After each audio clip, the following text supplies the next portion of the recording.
చదువు ఇదేనా మనవాసి వదిలేసి అసలు దొరల్లే సూటు బూట ఓ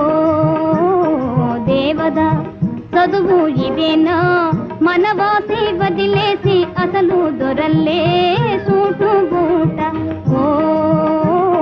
దేవదా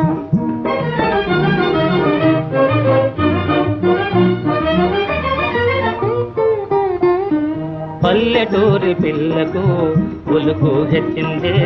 బదులు పల్కడము పట్టుపడిందే పల్లెటూరి పిల్లకు ఉలుకు హెచ్చిందే బదులు పల్కడము పట్టుపడిందే పసికున్న సిసలైన జాన అయిందే బాగు బాగు పసికున్న సిసలైన